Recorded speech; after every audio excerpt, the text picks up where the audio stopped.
What's up, Banker? Hello,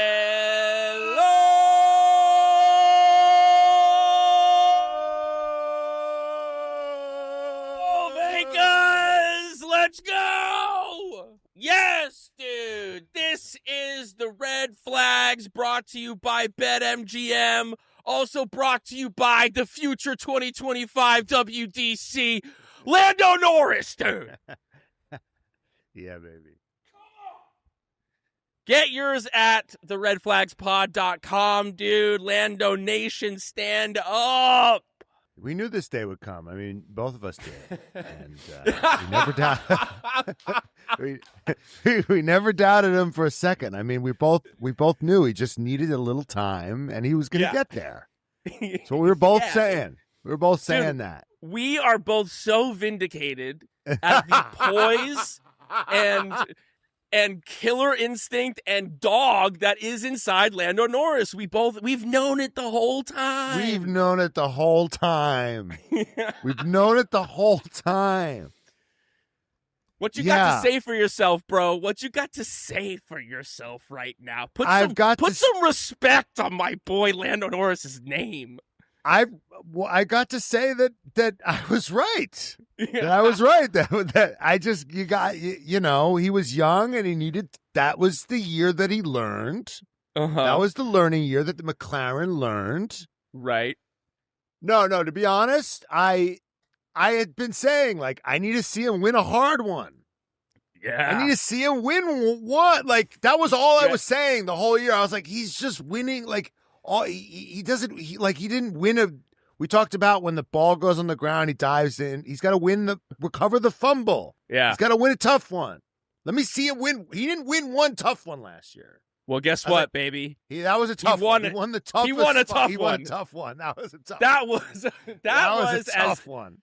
That was, as Logan Roy would say, a fight for a knife in the mud, and Lando Norris came out with that knife, and he won that race.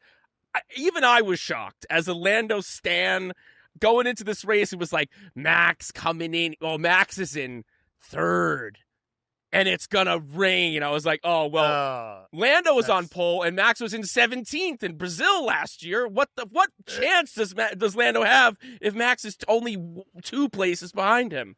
I was predicting, like, him and Oscar were going to go at each other, and then Max was going to go, wee! Yeah. But that was what I was predicting was going to happen. I'm wondering if that was a discussion that they had. That's a tough thing to choreograph. Like, right. Don't take each other out and then let Max through. That's what we don't want. But right. Because that was a weird thing that was going on in the middle of the race where they were like, hold your fire, Oscar. Yeah. And then, like, 4 laps later, they were like, actually, go ahead. That was the one weird part, because McLaren seemed to have executed a flawless race strategy. Like, they were on it. They brought him in it, like, the perfect time, because you saw the people that executed a perfect race strategy came out ahead. And then the people that fucked up, and that included Stake, by the way. Yeah. Like Hulkenberg, where did he finish? Like 7th? 6th? Yeah. How many, like, it would have taken hundreds of races to get the amount of points that Hulkenberg got in that one race. Right. I think Williams did the right plan with Albon. I mean, so that was like a big decision that you had to make. And it's even harder to make that decision when you're in first. So, like, let's think about that. You know, when you're ahead, you're the first person past the pit box. You got to make that fucking call. They made the right call. Ferrari made the wrong call. And more importantly, the lead story, I don't know why we started with Lando winning. The lead story is Yuki Tsunoda's V-car made the wrong call and cost Tsunoda P5, P6. Yeah. Crazy. That's the headline story. Totally, fucking Yuki Tsunoda was right fucking there. Yuki Tsunoda's revenge tour was cut off at the knees, dude. Cut off at the knees. Listen, we've got a lot to go over in this episode. We're going to be covering it all. We're going to be covering the rookies, tough day for the rookies. Qualifying, Yuki's obviously incredible quali lap. Ferrari, what the hell is going on with Lewis and the country of Italy? And Alex Albon looking pretty good right now. My prediction looking pretty sexy. We got all that and more coming to this prediction. Coming to you this episode. Where should we begin? Should we start with Yuki? Let's chat about our son Yuki Tsunoda. I mean, incredible performance. Incredible well. You know what? I want to start with, if we're going to talk about quali, the first thing that I noticed about quali, only real important thing about quali that I really noticed was during when I saw the intro poses for the first time, George did the pose. George did the fucking pose. I feel fed. I fucking screamed louder than I did during any part of any of the sporting event. Yeah. And my girlfriend turns to me. She goes, "What?" I said, "George did the pose," and I showed it to her, and she's like, "What is that?" I go, "He did that. It's his thing." She's like, "Well, if it's his thing, then why are you shocked that he did it?" I was like, "Because he doesn't really own it, and now he's owning it." And yeah, he said he was going to retire. He said he was going to retire the pose, and then all of a sudden he's doing the pose. And last year when he did the pose, it was just like him static, standing there doing the pose. This one, he's walking towards you. He's floating at you, full. like a swan about to fucking take off, like Jesus walking on water, dude. I mean, he was. And honestly, dude, he walked his way into that podium because, the cool down room. It was like, and George is here too. How many podiums is George? How many cool down rooms? I was like, George not George. supposed to be in that he's in. He's always like, and it's me and me and me and your friend Steve. Steve. He's always the third. He's always third wheeling a podium. Totally.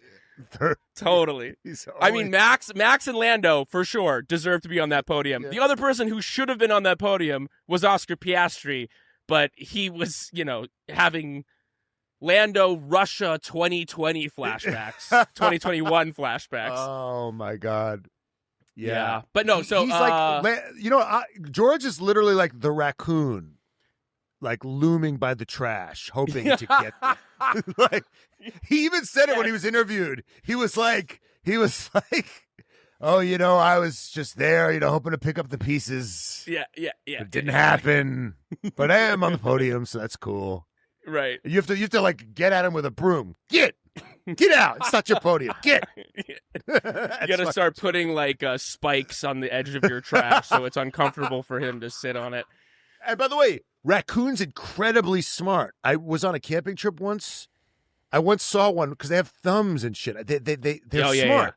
Right. I once saw one get on its hind legs and pick up a backpack, one of my friend's backpack, and just walk off with it, holding it like a human. It was surreal. That's a George Russell move right there. Yeah, that's a George Russell move. It evolved. George is wily. George is wily. Yes. But raccoons, they're also, they're not the fastest animals in the wild. They're not the quickest animals in the wild, but they get by with their wits. And that's George Russell. That's George Russell. That's for sure George Russell. And I want to say that the biggest takeaway, so obviously Yuki Tsunoda incredible performance, obviously. Yes. Ice lattes, baby. Ice lattes, of course. Ice lattes, baby. Ice lattes. Boom, boom, boom, boom, boom, boom, boom. But obviously the race cast a pall a little bit over everything, but not his fault, obviously. But he had a lot of equanimity about it. He's trying to like do a page turn on that. But right. Can we talk about the other thing that came out of quali? Haas fucking sucks, dude. Yes, dude. Haas suck. They fucking suck. And I fucking said they were going to suck. I said they were going to suck. I fucking said it. All these fucking nerds. They're like, well, now that Io Komatsu's in charge, they got some real leadership at that team. Just because Io Komatsu looks the fucking part. Everyone's going on vibes. They're like, just because Gunther Steiner looks stupid. They just assume. And just because Gunther looks and acts and behaves stupidly, will Drive to Survive. They assume that this fucking nerd is going to do a better job. Guess what? Haas fucking sucks. And you can't shine shit because, and I'm not even saying it's Io's fault. Like they don't necessarily have the funding that the other teams have. Right. Right? So Haas is struggling right now. And when Ollie Behrman's when he came in for quali and his gearbox didn't work, I was like, oh, if Gunter Steiner was running this team right now, the discourse online would be insane. But where is the discourse? Like, but what? No one's batting an eye because everyone's just saying, oh, well, that it happens with Io running the team. It's like, no, that would have been a classic. What the hell's going on over there? This guy doesn't know what he's doing. But Io doesn't get that treatment. No, Haas is trash, dude. Haas is trash. They suck, and I'm so fucking happy. And by the way, I said they were going to finish 9th. Nobody else said they were going to finish. I said they were going to finish 9th, but apparently Steak is a better team. Although I was like, part of me was like, Ocon could have put it on pole, but he was like, is my teammate out? I'll just do this.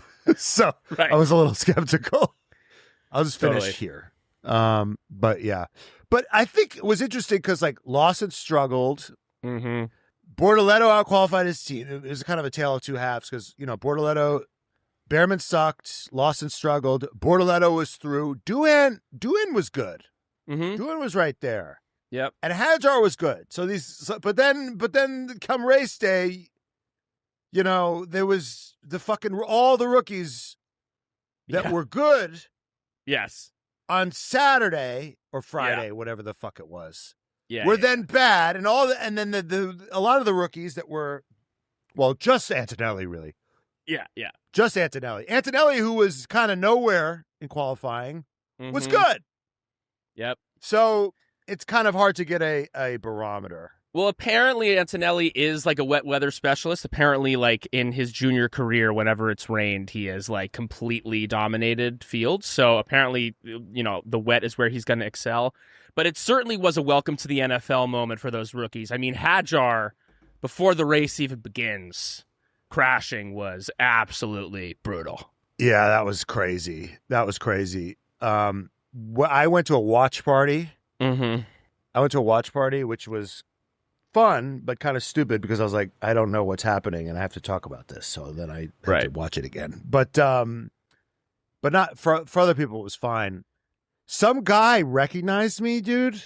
Okay. A few people recognized me and were nice. Some guy recognized me and he went, "You're the guy from TikTok." And I went, and I go, "Yeah."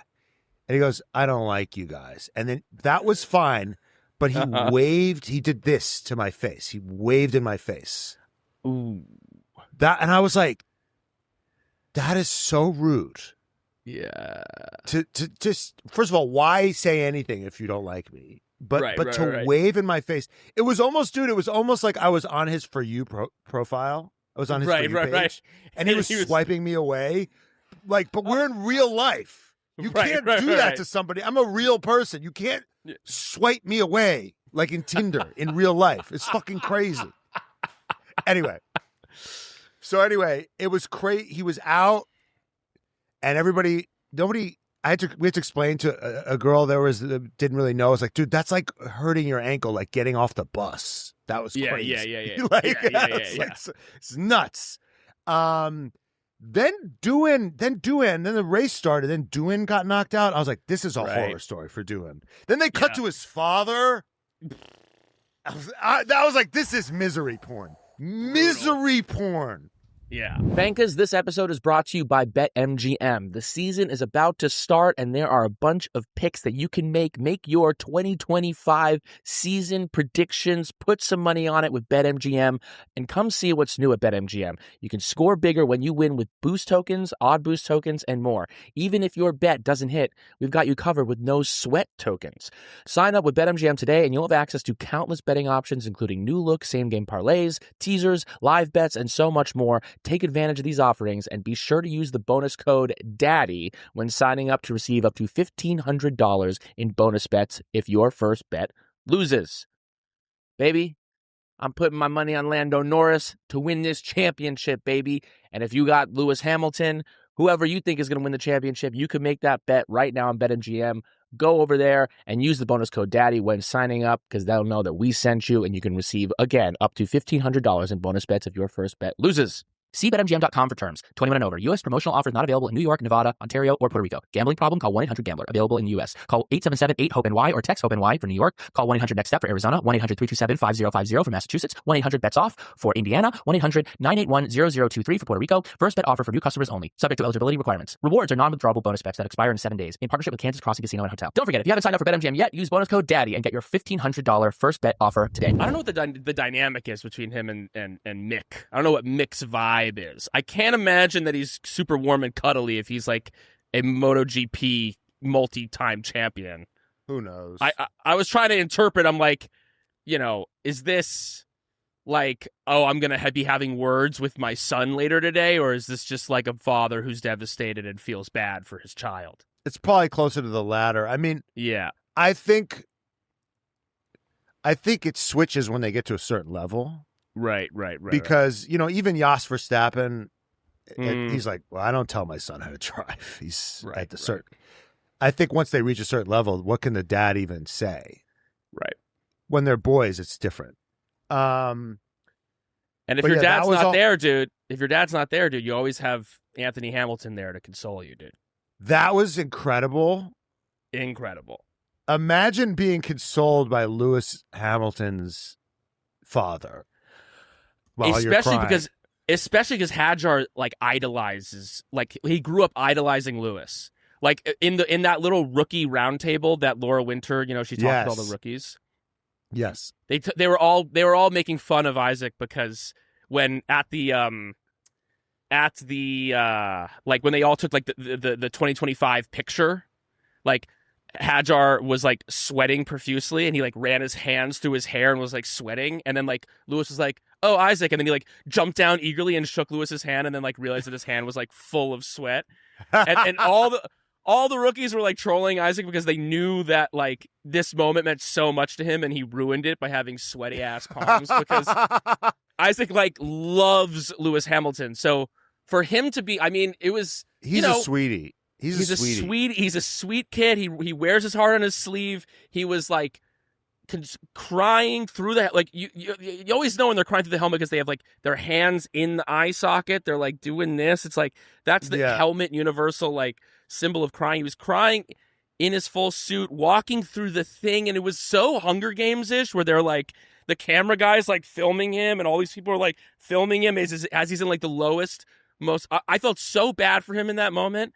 And then for Anthony Hamilton, Papa Hamilton, to come over, hug him, and give him that moment was beautiful. It was really really powerful. We're not there yet, but Daddy of the Day, obviously. It's obviously Daddy of the Day is Anthony Hamilton. That was fucking crazy. But I can imagine. What does Anthony Hamilton say? He goes, well, no, Lewis actually got P3 on his debut, but Lewis actually crushed it his first race. We've all been, well, not Lewis. Lewis hasn't been here specifically, but Lewis's rookie season went off kind of without a hitch, actually. Kind of was the most impressive thing that's ever happened. But hey, keep your head up, kid. Yeah, he tied Alonso, and you're struggling against Yuki Tsunoda, but that's okay. It's different strokes. Hey! Yuki Tsunoda better than Fernando Alonso, if you ask me. Yes, exactly. There was some discourse around Hadjar's crying. Brundle was kind of saying, back in the day, Frank Williams, no one would be consoling this kid right now. He'd be getting an earful about how, you fucked this thing up. And he was like, but that's, it's different times, generations change. That was one thing. But then Helmut Marko said that, he said it was a bit embarrassing. Quote, it was a bit embarrassing about Hadjar's emotions after the race. Why? Just from a management standpoint, first thing, Yes. Like, why are you just pouring salt in the wound of this kid who already made a mistake?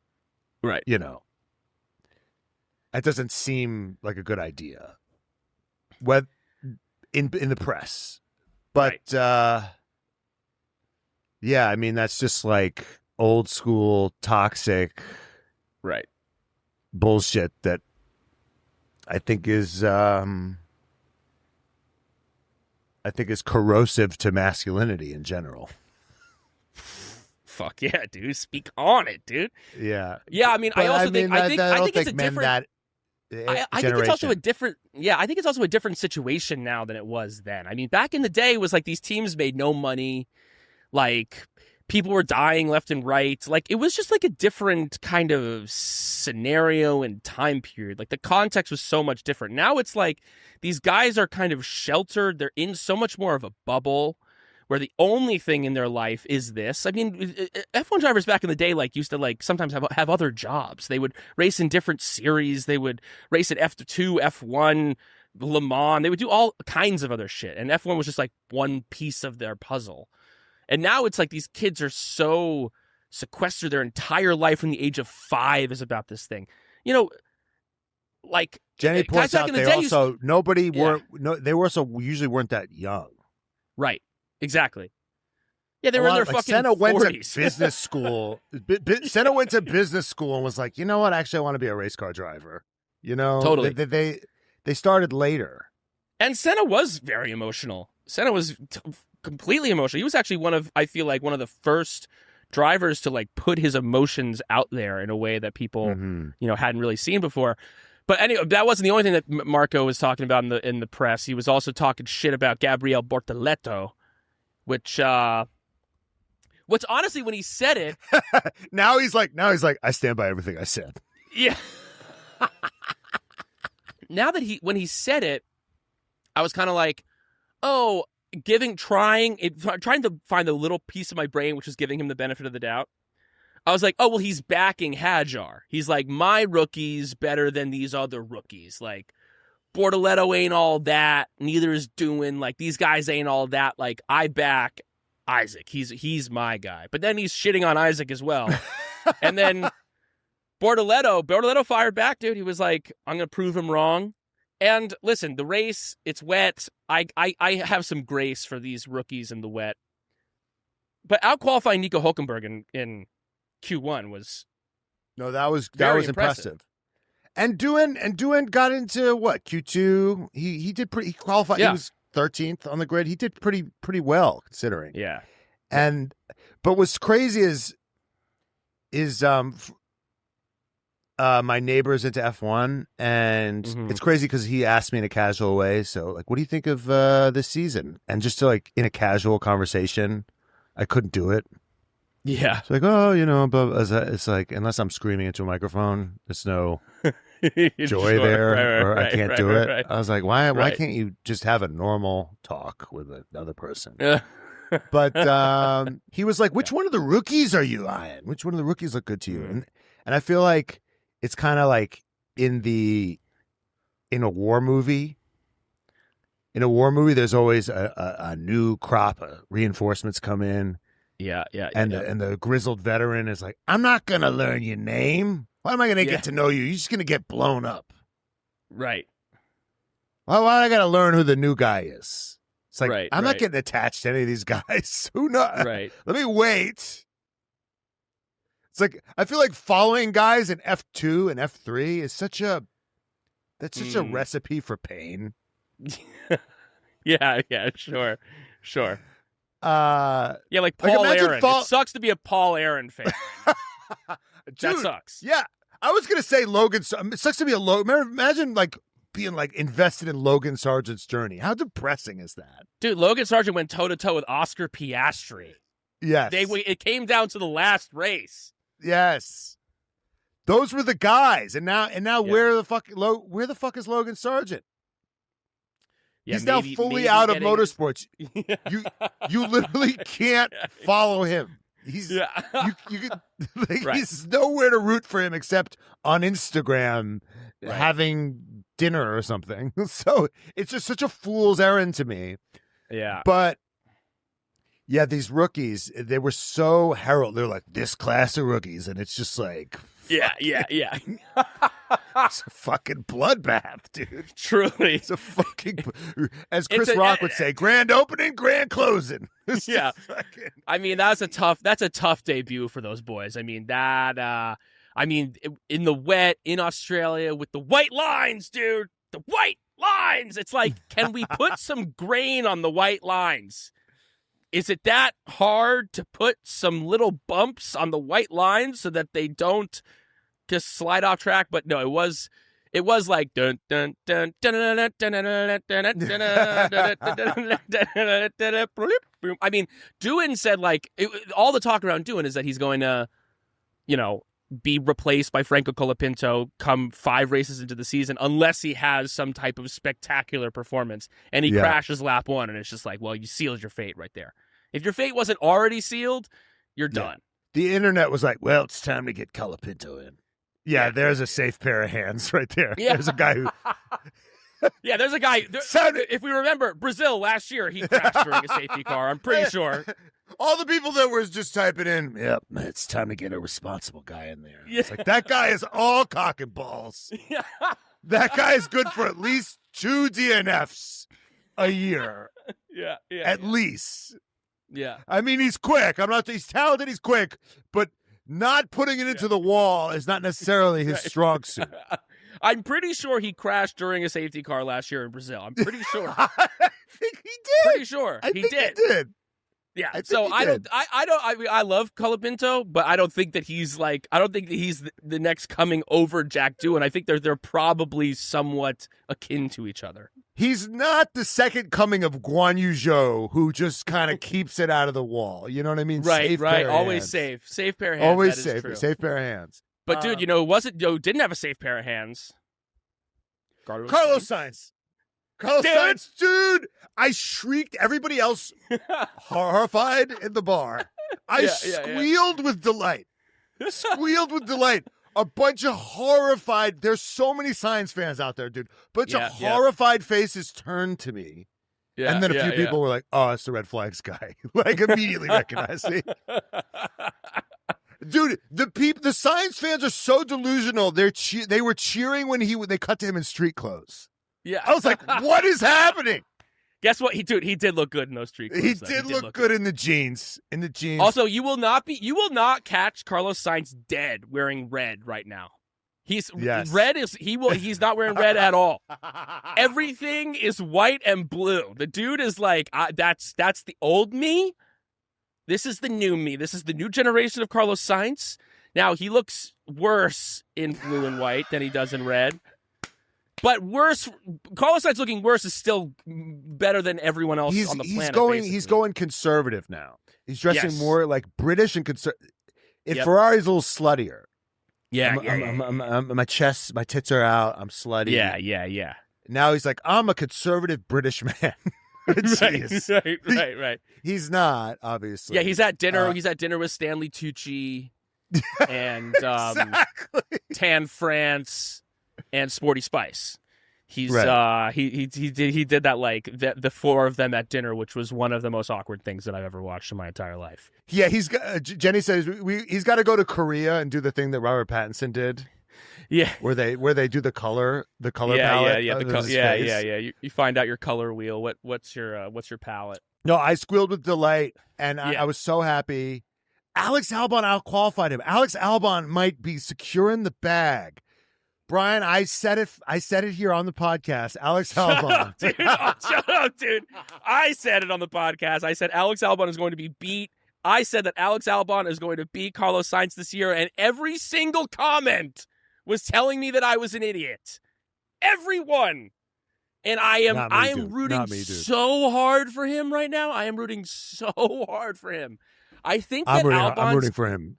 I think that Albon's got the stuff. I think he's been overlooked. I think he's had a tough road. But when they were kids and they were karting, early days, George, Lando, all those boys, Albon was the shit, dude. I was just remembering he said it himself. He goes, back in the karting days, I was kind of the big dog. Yeah, dude. He's so fucking hilarious. Big Dog's so got to be funny. let out of his cage, dude. Big Dog's got to eat. And he's so weird. It was so weird when they interviewed him. He goes, "I wish it wasn't the first race, because when you get it the first race, it kind of feels weird." He's so neurotic. Wish what wasn't the first race? He goes, they're like, Albon P4. Right. Isn't this amazing? Right. He goes, I wish it wasn't the first race because you want to build up to it. You know, and it just feels like it fell in our lap. I go, shut up, dude. Right. When was the last time you were here? Also, I think it got taken back. I think he lost. It did. Antonelli, they gave Antonelli the penalty, then they took it away. So Antonelli got fourth and Albon got fifth. But still. Right. I mean, you know, he had a great qualifying session. It looks like that Williams is strong. Look, I can't have it all. Haas sucks. That's great. Williams is good. That I'll have to deal with. We might have to eat the humble pie when it comes to James Vowles, because it's looking like this Williams car is the real deal. I reserve judgment. Here's what I'll say, and here's I'm already doing the mental math where I'm figuring out my off ramp from the highway, from the I Hate James Vowles highway. The off ramp is that he's what Toto should be. Like, he's the real Toto. Like, he's been around for a long time. He's like more legit. Like, he comes from the Braun era. Like, he's actually made his. He's actually been in the motorsport. He didn't buy his way in like Toto did. Yes. He's not a finance guy, as Christian would say. He's not a finance guy. He's a nerdy engineer who's like now spent too much time with finance guys and has like an affect of some finance guys. But I mean, if he's really turning this Williams car around, like I think that he might be, then it's one of the more impressive feats in the modern Formula One era. And look at Mercedes. Mercedes is doing a jig, getting third. Yeah. Kind of lame. It's kind of lame. Literally. Fighting with a Williams, and they're like overjoyed. They're thrilled with their performance. It's like it's crazy. It's pathetic. It's pathetic. It's not as pathetic as Ferrari right now. Vankas, this episode is brought to you by Everyman Jack. Listen, when I go out into these streets of New York City, I want to be feeling and smelling my best. All of a sudden, people will sometimes, rarely, recognize me. And the last thing that I want is they say, look, I met the guy from the Red Flags, and guess what? He smells like crap. But with Everyman Jack, I don't have to worry about that. Everyman Jack is the clean men's care brand made specifically for guys. And I listen when I say clean, because Everyman Jack has naturally derived ingredients. So many of these things out there, you don't know. You read it, you go, what the hell is even that? Like the meme. But with Everyman Jack, it's all naturally derived ingredients, from body wash to deodorant, hair to beard care. They've got everything you need to look, smell, and feel great without breaking the bank. This stuff is affordable. And here's why they stand out. Every product is made naturally derived ingredients. So I said earlier, no harsh chemicals. You're not putting any junk on your body. Most guys don't realize what's in their body wash or deodorant. Everyman Jack makes it easy to clean up your routine. Also, it smells great. The scents are designed for guys. Think manly and outdoorsy, sandalwood, cedar, coconut, vanilla. My personal fave, because I like a little bit of sweetness on my smell. And even new ones like Mountain Air, so that I can pretend to be outdoorsy even though I live in New York City and actually have never seen a tree. The best part, it's affordable, so you don't need to drop $15 on a body wash. You can get everything for under $10 with Everyman Jack. This is the first men's personal care brand you don't have to compromise on price, scent, or quality. Give Everyman Jack a shot today and head to Walmart, Target, or Amazon to pick up your next body wash and stick of deodorant. Try Everyman Jack today at www.everymanjack.com. This episode is brought to you by Southern Comfort. With a one-of-a-kind blend of fruit and spices, SoCo whiskey is the original ready-for-anything spirit. Satisfying on its own and ideal in any mixed drink, Southern Comfort is easy to enjoy however you drink it and whoever you drink it with. We think SoCo can go with everything, but you be the judge. Find your comfort zone and try out a cocktail today. Some opinions, what you can try. These are the ones that I personally enjoy. SoCo with lemonade. Ooh, get that little bit of sour with the sweet and a little bit of that punch. Delicious. SoCo with orange juice if you want full sweetness hitting your gullet. Or, of course, classic Coca-Cola.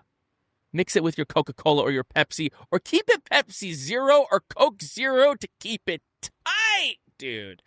Okay, no matter what the moment, Southern Comfort is ready for anything packed with flavor, mixes with anything, and easy to drink. We challenge all of you out here to find your comfort zone. Try out some Southern Comfort mixed drinks and send us your favorites. We'll shout out the best ones on a future pod. Pick up some Southern Comfort today, Venkas. You throw the GDP of a small nation at Lewis Hamilton, and then you're stuck behind a Williams you're stuck behind a V-carb and a Williams the whole race. Yeah, that's tough. And they're bitching at their engineers. They're just being snippy with the. They're like Lewis, try K1. He's like, I got it. K1 though, K1. He's like, leave me to it. And they're like, well, you're not passing him, so right. That's kind of a bit of it. Leave me to it. I'm a 7-time world champion. Okay. I mean, it's the tension there. Listen, we hear lots of driver radios. Of course, in the heat of moments, there's tension, frustration, all of that. But there was an air of this guy's really just fucking annoying me. Lewis just felt so fed up. Yeah. It seems like the honeymoon might be over pretty quickly. It's all been love. It's all been everything at Ferrari is amazing, man. I love it here. I'm just getting used to the team and how everything works over here. And now you're getting the sense of how everything works over here kind of fucking sucks. And the way that you're handling it kind of sucks. Yeah. Ricciardo, Adami, Lewis seems like he fucking hates Ricciardo Adami. And listen, I know there's tension on the radio. Of course, you hear it all the time, but there was something that felt like race one. He was completely irritated at it. Will Joseph doesn't shut the fuck up on the radio. He's just talking Lando's ear off, and Lando's like, "Okay, yeah, it's fine." All right. He's giving Lando so much information. He's saying stuff like, "Lando, the car's fast. Don't overdo it. Don't overdo it, Lando." I would have been like, "Shut the fuck up, dude. Yeah, shut up." But Lando's like, "Yeah, all right, I know." Lando seems so calm. Yeah. So they're not all annoyed by that stuff, necessarily. I think more of it comes from, you gave me a shitty car. I'm not doing well. Right. Of course. But then it's also just Lando never snaps at them. Lando never snaps at them. He's just he actually seemed very relaxed through that whole thing. But the car sucks, and they did the wrong strategy. They finished behind Stake. Oh yeah. They finished behind Nico Hulkenberg in a Ferrari engine, I believe, right? I think Stake has customers of Ferrari. Customers of Ferrari. Well, that's not a pace thing. That's purely a fucking strategy thing. They fucked up the strategy. They left them out too long.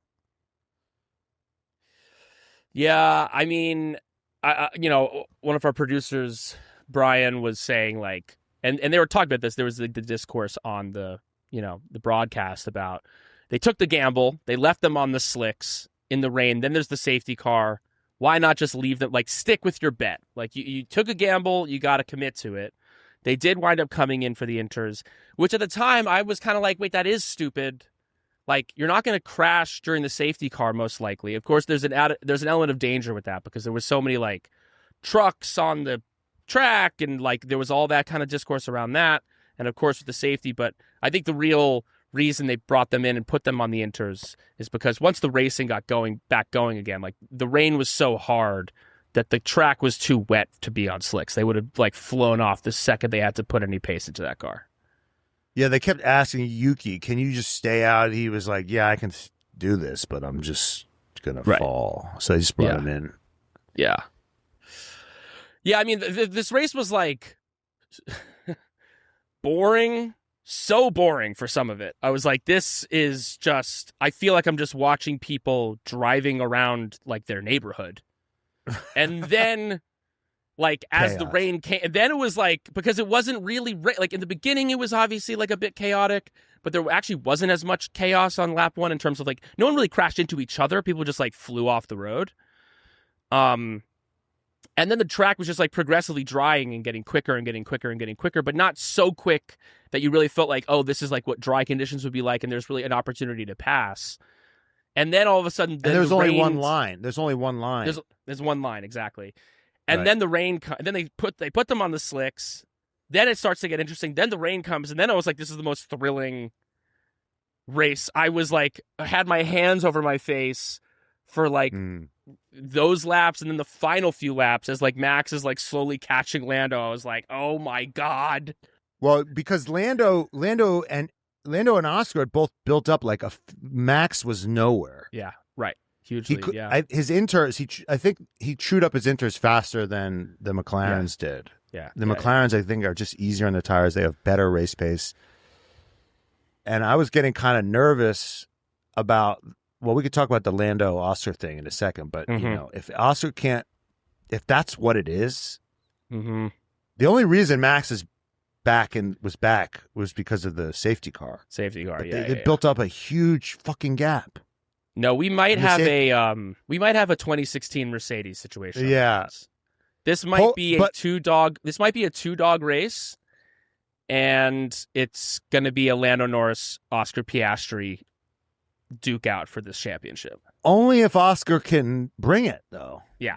And right now this is kind of the question. This is really the big question maybe of the season, because I mean, George said after qualifying that, you know, George loves a cheeky quote like this. He said, the McLarens can stop developing their 2025 car. They can just move on to 2026 because they're so far ahead. I mean, the reality was within that qualifying session, as close as it was in Q1 and Q2, they were like a half second up on Max in Q3. Like those final qualifying times for Max and for Lando and Oscar were way ahead of everyone else. So then they're in their own tier. They're in their own tier. On top of that, it's not just quali pace. Like their race pace is better than everyone else. So it's like sometimes you have a car that's great on a Saturday, but then other cars are not so good on Saturday, better on Sunday. McLaren's good at both. So this really might wind up being a 2-horse race. And the question is, can Oscar put these pieces back together and make his way back? He's now in a pretty deep hole, having, 2 points to Lando's 25, race 1.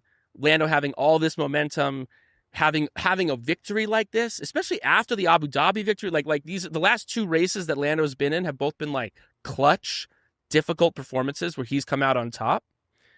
And it's going to be a question for Oscar. Can he crawl his way back? Maybe I'm not sure right now. What do you think? He is the most level-headed guy I've ever seen. Yeah. That's the most emotional I've ever seen him. That is as close to Isack Hadjar crying in the pit wall, like on his way back to the pits. As you will ever see another human. I honed in on his radio. Like I watched his radio on the way back, and he was kind of struggling to speak. I watched his interview. He was struggling to speak. He was saying it was pretty painful. He was a wreck. He was a fucking wreck. I mean, I think if anyone could just kind of compartmentalize and bounce back just emotionally, I think it's definitely him. Yeah.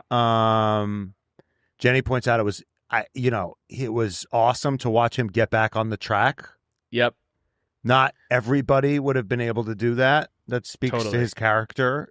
A lot of people in F3 got beached.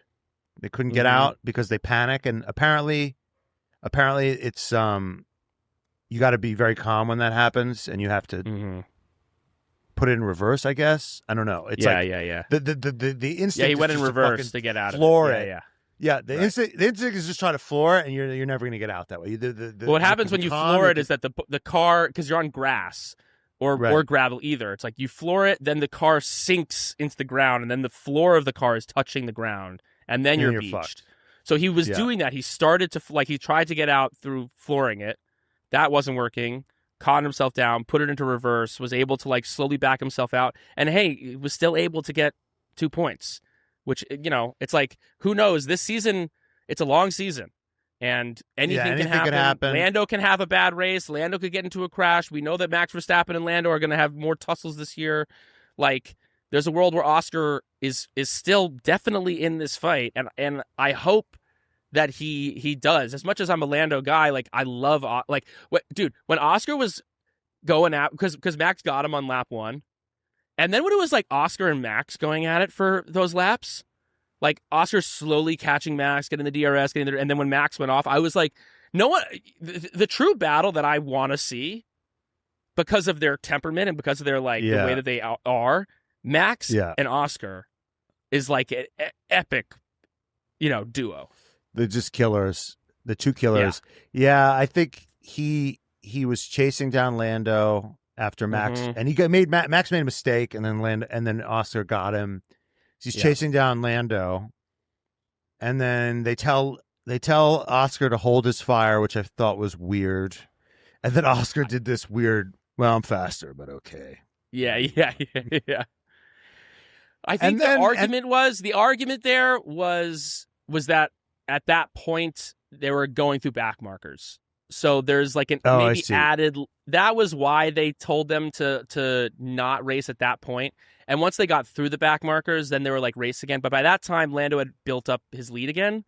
So it's like it was like when like Oscar was catching Lando, then they hit back markers. So then Oscar really got in Lando's DRS window. And then he was like, that was the opportunity he had to catch him. But then you're dealing with, you know, fucking Ocon and Bierman and whoever the fuck they're lapping, and it just adds an element of danger, I think, to them both maybe crashing or one of them crashing out. So that's, I think, why they did it. But I mean, listen, to Zach's credit, to McLaren's credit, they're like, they keep asking them, what are you gonna do? What are you gonna do? And then they're like, we're gonna let them race. And now that's not all the time, I guess. There are certain exceptions when there's a danger of them crashing to other people. But that blew up in their face today. Because if Oscar wasn't fucking chasing Lando, that's true. He would that. I mean, it still blew up in their face. Even just Oscar trying, because I think Oscar was saying I'm faster, but I think Lando was just kind of saving his tires. Right. I think Lando was just going as fast as he wanted to go at that moment. Then he had more. I think we don't know, but it's safe to say Lando probably had more in the bag, and they both made the same mistake in that corner. They both could have fucking went off. Like Lando was this close. They both almost just fucking completely, because they were racing each other. That was so close to being a fucking disaster. Yes. Max, if you run that 10 times, Max probably wins that race like 6 times. Based on the way those guys were going at each other in those circumstances. When that camera cut to them both, they're both off track. I was like, no! Oh my God! And then Lando like finds a way to make it back on track, and then Oscar just like glide. Dude, it was almost to a T in terms of like that moment. Lando in Russia in the wet on the slicks. And Lando was able to get going again. Is that Oscar had the preview, how he didn't lift. Like it's like, that's lit. But he actually went in harder, I guess, and he just made that mistake. He was also thrown off by Lando. You know, it's like that's like new information. You're like, oh shit. But it's raining, and they're on the leading lap. They're the first people to hit that point of the track that's now wet and slippery as fuck. And everyone else is like 25 seconds behind them, so their engineers could be like, hey, like don't send it into, you know, turn to 10 or whatever. Right. Yeah, that was brutal. I felt terrible for Oscar. Felt terrible for Nicole, for Hattie, for the whole Piastri family. Felt bad. But I agree. If there's anyone hold on. Yeah. Nicole's grandchildren never have to work a day in their life. That's true. That's pretty fucking cool. That's true. He secured the bag, and he signed the contract before this happens. That's pretty fucking sweet. He secured the generational bag before this race, which is the most awesome thing ever. Yeah.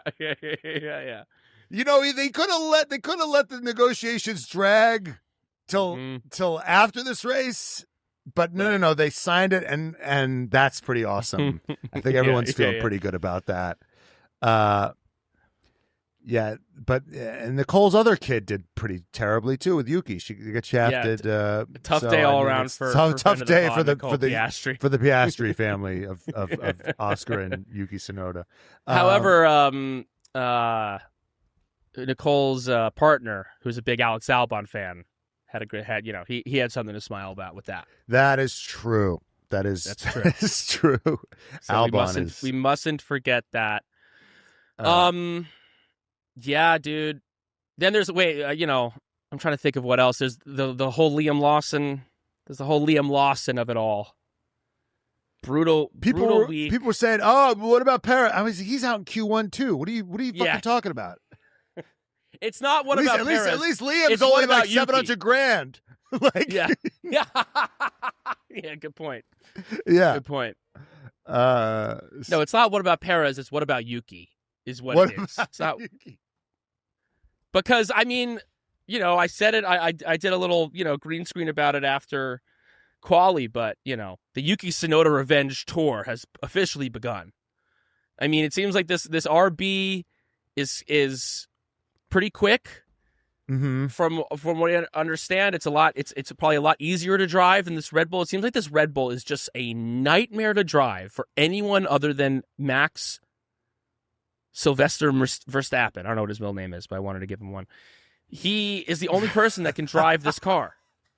It is, and Liam, it's a ton of pressure, but yeah, I mean, it was just that quali was really tough. That's tough. I mean, Kimi like bottomed out. He was dragging his floor along the curb for the entire thing. Like there was a little bit more of an excuse there. But in terms of like the young guns with good cars, it's a really brutal, really tough weekend for Liam. Dude, Zach Brown do you see that clip of Zach Brown talking about how dude, it should be Yuki in the car. Just him. That's him just fucking making Christian's life a little bit harder. Where do you think he's going to go next year if he continues? Yuki? You think they re-sign? I mean, it doesn't seem. What are the spots that are open? Yeah, so it's looking like Cadillac might be currently one of the only teams that has an active interest in Yuki, but that's going to be a tough. I don't know what it's some of these teams you have to think about. Like Cadillac is interested in selling Cadillacs, so then they have to look. It's like they're interested in winning, sure, but they're probably going to be a backmarker. And maybe Japan is a good market for Cadillac. Maybe that's like a good prospect for them. Let's get like this incredible, perfect, most talented driver in F1 who happens to be Japanese. Let's put him in a Cadillac. Handsome. And let's sell a fuck ton of Cadillacs in Japan. Mm-hmm. But no, it's tough for him. I mean, the Honda connection obviously is there. That's an Aston thing, but they cut him. They cut him loose. Honda did? Yeah, he's not a Honda driver anymore. What? Yeah, I mean, I think they still have. I think they still have some connections to him. I think they'll throw him some. Cut the feed. Pod's over. Pod is over. What the fuck? I know. Dude? I swear to God, if Yuki Tsunoda doesn't have a seat next year, I'm going to shit a brick. I am going to burn this motherfucker down. I think what might happen is he might have to take a reserve role somewhere and wait till something opens up, like a Hulkenberg moment. Oh, I think that might be because not all these rookies are going to be around in 2 years. Yeah, they did too. They're like the last time there were this many rookies on track, it was in like 2000, like whatever, and they showed, and it was like The only person who's still around is Hülkenberg. I'd never heard of any of those fucking guys. I was like, it was brutal. It was Karun. Oh yeah, Karun. Yeah. It was brutal. I was like, whoa. So you're basically saying one of these guys is going to be relevant in 10 years. And borderline relevant. I mean, Hülkenberg's all right, but he's not he's not lighting the fucking grid on fire. It's crazy when you go and just look at a random draft class from 2010 or something. Yeah. Some draft classes are crazy, but you're just like, wow, none of these guys are anywhere. Yeah. You look at some of the guys that were at the time, everyone's like, these are the guys. Yeah. Right. And then maybe it's like the 2003 draft. LeBron James, Dwayne Wade, Carmelo Anthony, holy fuck. And then the 2004, you're like, who the fuck is he? Who the hell is even that guy? Yeah, exactly. So we'll see what this crop of rookies turns into. But I don't know, dude. That Kimi Antonelli deal, that Kimi Antonelli kid, I'm buying the hype. Yeah, and even when he went off, it was sick. I know. When the grades go off, they go off in a sick way. Yeah, it's true. It's true.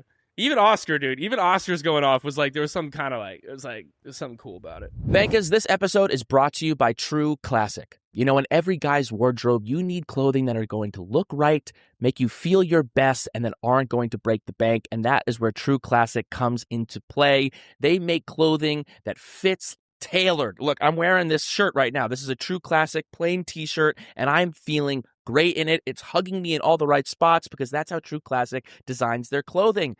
Look at that. Look at that. These arms don't look so good in other t-shirts, but with True Classic, they do.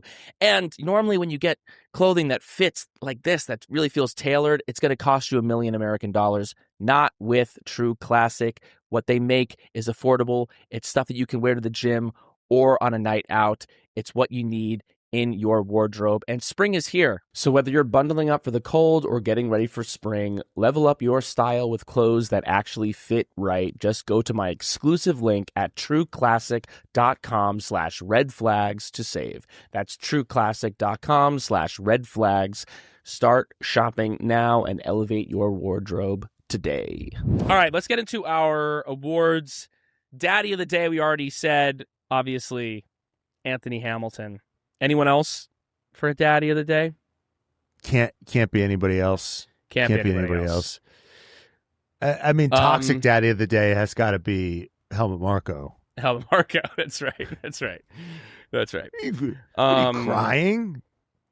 There's no crying in Formula One. There's no crying in baseball. Flashback to Michael Schumacher crying at a press conference. So.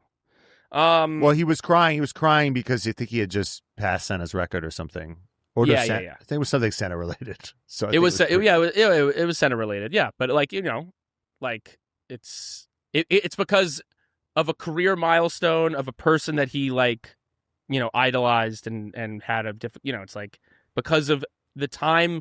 It was him crying. Marco was still throwing up. Marco was still throwing up in the back. He's like, hey, he never signed Schumacher. Marco never fucking signed him. That's true. Hottest moment of the day.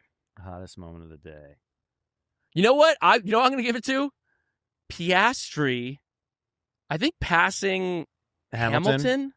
Yeah, it was after the race. So after this brutal, he goes off track, in his home race after all this buildup, all this shit. And he crawls his way back up for these places that don't fucking matter. And he, in the wet, overtook Lewis on that, the fastest part of the track. After that long straight from the left to the right-hander. Yes. That, little, fast and Lewis pushed chicane. him right up against the fucking wall. Put him right at the edge of the track. Yeah. Yeah, because if I was Piastri, I would have been pulling a Lewis at that point. Retire the car. Yeah. Save the engine. Seriously, guys, I can't drive this thing. The amount of fortitude it takes to get back, and the crowd going apeshit when he fought his way back was very, very moving. But it was so crushing. I was listening to his radio. They said a lot of good things to take from this race. Yeah. That overtake on Lewis. Yeah. 9. Yeah. Brutal. Yeah. Brutal when you when you miss pole by like 800ths of a second, and then it all just kind of you're right there, and then you fucking lose it all. I mean, these guys are wired differently. Yeah, if they're wired differently, unfortunately, the smart money would have just been like, you know what, take P2. Maybe you'll get them next time. Mm-hmm. Maybe it's not. It's not happening. It's not happening today. Right. That's what Prost would have done, right? Prost would have just said, Yep. Take P2. Don't go crazy. Yep. But that's not how these guys function. Now he pushed it, and yeah. So I also, if we're giving daddy to Anthony and we're giving hottest, I also got to give hottest moment of the day to my son, future WDC champion. Lando fucking Norris, dude. And mommy of the day too. Felt momentous. This felt like a new chapter in the Lando Norris story. A key change.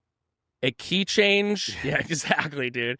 Like you're listening to a fucking symphony, and you're like, "What's going on?" There's all this, you know. What's the 11 o'clock number? What's the 11 o'clock number? What do they call it in a musical where it's like it's very sad, and then the 11. I think the 11 o'clock number. Yeah. Yeah. Dude.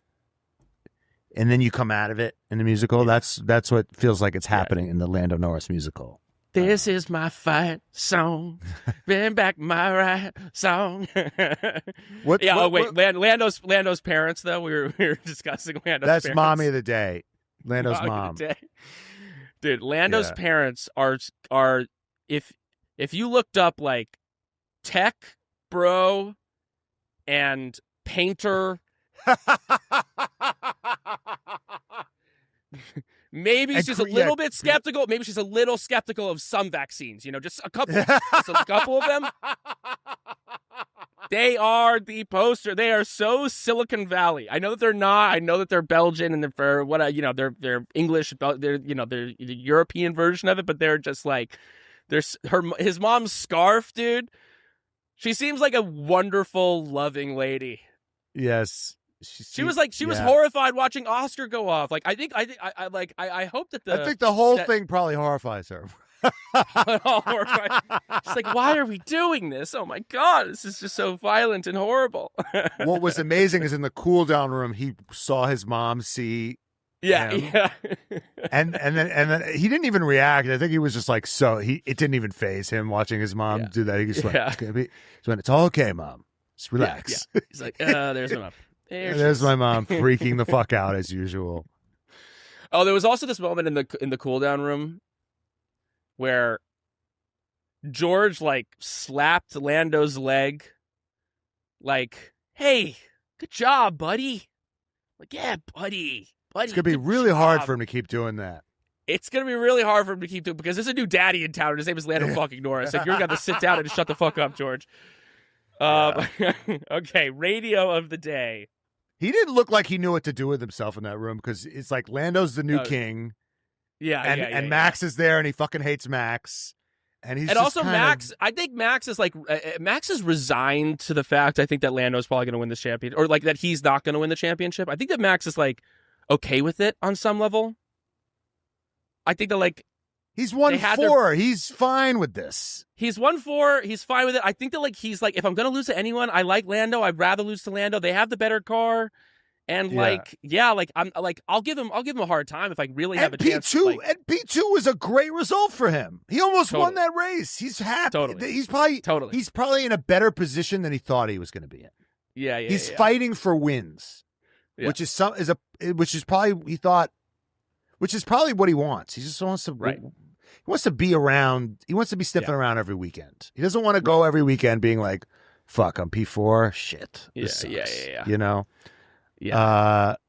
And George just like, not fitting the vibe. Radio of the day. I think maybe Charles Leclerc's wet ass. Like, guys, my butt My butt is all wet. It's all wet in the car. And they're like, there's water in the car. And they goes, it's probably because of the water. And he's like, and he said, add that to the words of wisdom, right? Yeah. He's so like, he's actually like wittier in the cockpit than he is like in other like. Like you watch him in an interview and he's kind of like a little bit like stumbling. He like kind of like bumbles over himself and he like bumbles his words, stumbles over himself. But then he's like in the cockpit of the car driving in the wet, 200 miles an hour, and he's like, add that to the you know. I can't even say it clearly. He's a Succession character in the car.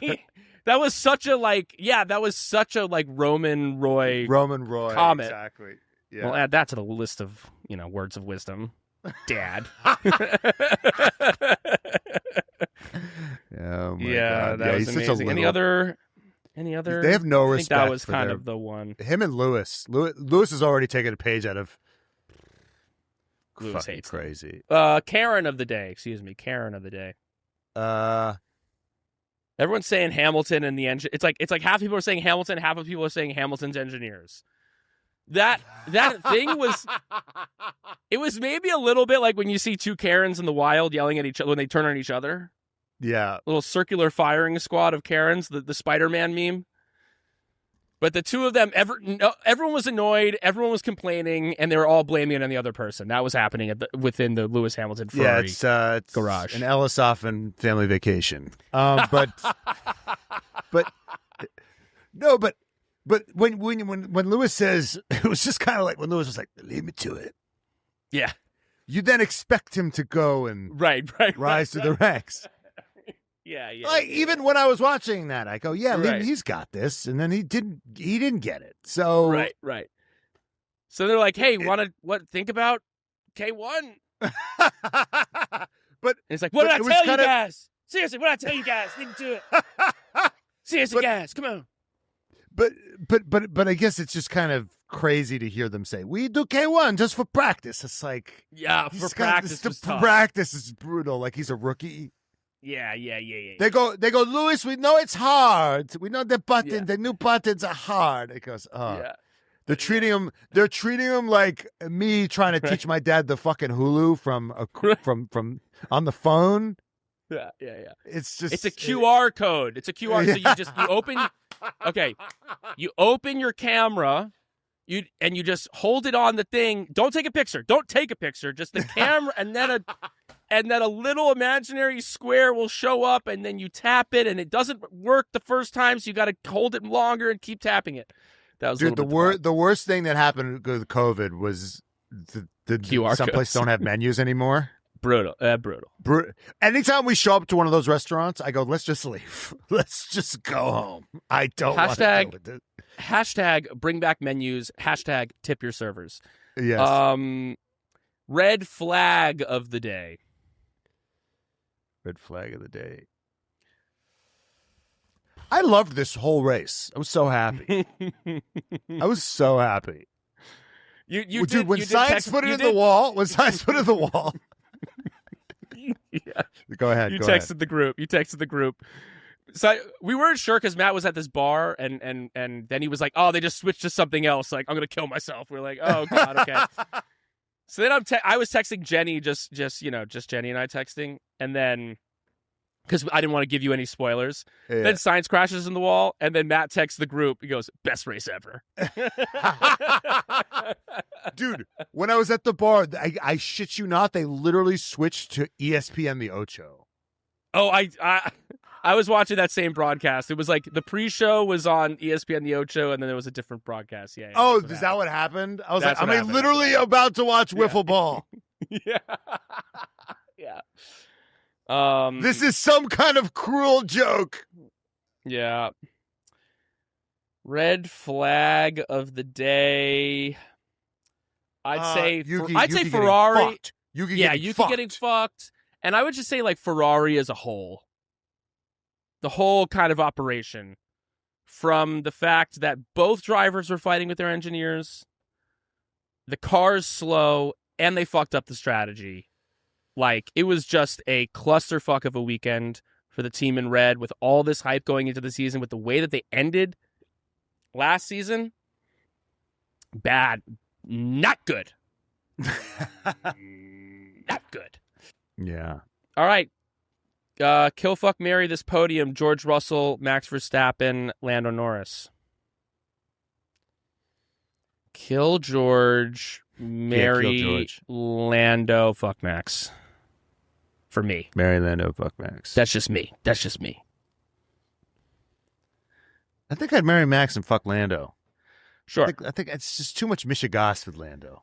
No, dude, he's in his new responsible era. No, it's just like he's paying his bills, sweetie. He's paying his bills, and he is coming home from work and bringing home the bacon. Dude, I want Lando's new therapist, whoever that is. Truly, therapist, dude, for real. It's like when you see Lindsay Lohan and you're like, "Who's her surgeon? I need Lando's." I need Lando's sports psychologist. Whoever's the Lindsay Lohan surgeon of of Lando's new mentality. Gotta hook up with them. He has had the emotional makeover of Lindsay Lohan. Lindsay Lohan. We'll see how long it lasts. Sometimes that filler might dissolve, and all of a sudden half of her face is looking kind of crazy. But right now, it's looking really good. All right, dude. China is less than a week away. We got a sprint race. What are your thoughts? Who do you think? You know what's scary? Is McLaren's even better on sort of fast corners. Yeah. Right? So I feel like it's got to be Lando. I feel like he's got a lot of momentum. Unfortunately for, the F1 championship battle. I think McLaren's going to be better on non-street tracks. Yeah. I think it's going to be McLaren as well. I think it's going to be Lando as well. But I think they're going to bring home 2 1-2s with Lando and Oscar. And I do hope that as the season goes on, Oscar starts nabbing some, and this does become a battle. I hope that it's not like, I hope this doesn't turn into Lando Norris running away with it. I'd like for him to win the championship. I would, but I hope that it's close. And that's what I hope. And that's all that matters. And Alex Albon's going to outperform Carlos Sainz. Yeah, heard me say it again. Hell yeah. Let's get Alex Albon some generational wealth. Let's go, dude. Yeah, Carlos Sainz already has that shit, dude. Carlos Sainz already has it. Let's get Alex Albon paid. That's right. All right, Vankas. We're starting to do this. We got to think. This podcast is only possible because of some of the people that are on our Patreon, our daddies of the pod, all of our Patreons, but specifically our daddies. So we got to thank them here. We got to thank Kayla, Robin, Jordan Texera, Jay Lingle, Spencer Grieve, Javier Mera, Sheila Valeri, Chandler, Ali Santana, Carla Juarlo, Kimberly Whalen, Alonso of My Face 69, Donya Denad, Deadbeat Daddy Muhammad, Jimmy, Kimmy, sponsored by Mommy of the Pod, Hollister 584, Liv Lott, Kat, Future Dog Tour Dion, Steph Grossi, JB Fresh, Laura, Emily Gillenwater, Cody Hull is my F1 daddy, Branch W, keep up the Sainz hate. I think you enjoyed this episode.